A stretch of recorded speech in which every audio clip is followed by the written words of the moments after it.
Israel যুক্তরাষ্ট্রের হামলায় অনেকটাই একা হয়ে পড়েছে ইসলামী প্রজাতন্ত্রের দেশ ইরান। দেশটির দীর্ঘদিনের বন্ধু হিসেবে পরিচিত রাশিয়া এই হামলায় এখন পর্যন্ত কোনো সরাসরি সামরিক সহায়তা দেয়নি। তবে এই সংঘাতের মধ্যেই রাশিয়া অনেকভাবেই লাভবান হওয়ার সুযোগ তৈরি হচ্ছে। এ নিয়ে বিস্তারিত জানাচ্ছেন মেহেদী হাসান।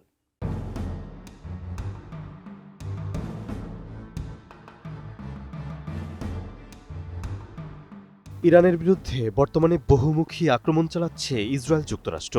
এই আক্রমণ ঠেকাতে এবং পাল্টা জবাব দিতে মরিয়া হয়ে উঠেছে ইরান।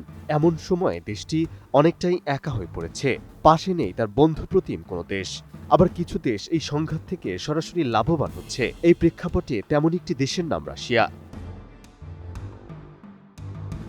ইরানে চলমান সংঘাত রাশিয়ার জন্য কৌশলগত এবং অর্থনৈতিকভাবে ইতিবাচক সুযোগ তৈরি হয়েছে। মধ্যপ্রাচ্যে অস্থিতিশীলতা বেড়ে গেলে এবং হরমুজ প্রণালীর মতো গুরুত্বপূর্ণ নৌপথ বন্ধ হওয়ার উপক্রম হলে আন্তর্জাতিক বাজারে তেলের দাম দ্রুত বেড়ে যায়। ফলে রাশিয়ার অর্থনীতি মূলত তেল ও গ্যাস রপ্তানির উপর নির্ভরশীল। তাই তেলের উচ্চমূল্য ক্রেমলিনের বাজেট ঘাটতি কমাতে এবং ইউক্রেন যুদ্ধে ব্যয় সামলাতে সহায়ক। এছাড়াও বৃহৎ সংঘাতের কারণে পশ্চিমা বিশ্বের মনোযোগ ইউক্রেন থেকে সরে গিয়ে মধ্যপ্রাচ্যের দিকে পড়ছে। এর ফলে ইউক্রেনকে দেয়া সামরিক সহায়তা এবং রাজনৈতিক সমর্থন কমতে পারে, যা রাশিয়ার জন্য সরাসরি লাভজনক।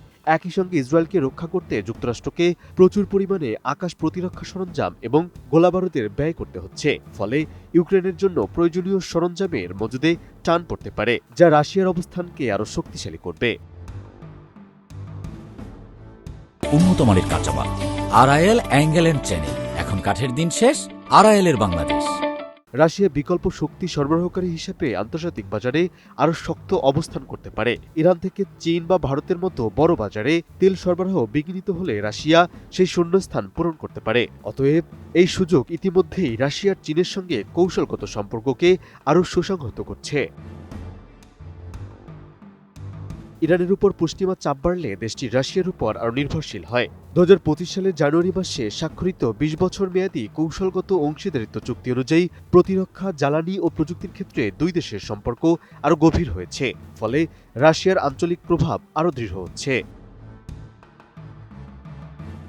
তবে সামগ্রিকভাবে এই ঘটনায় ঝুঁকিও তৈরি হয়েছে। ইরান যদি যুদ্ধে মারাত্মকভাবে ক্ষতিগ্রস্ত হয়, তবে রাশিয়া তার গুরুত্বপূর্ণ মিত্র এবং শাহেদ ড্রোনের মতো সস্তা সমরাস্ত্রের উৎস হারাতে পারে।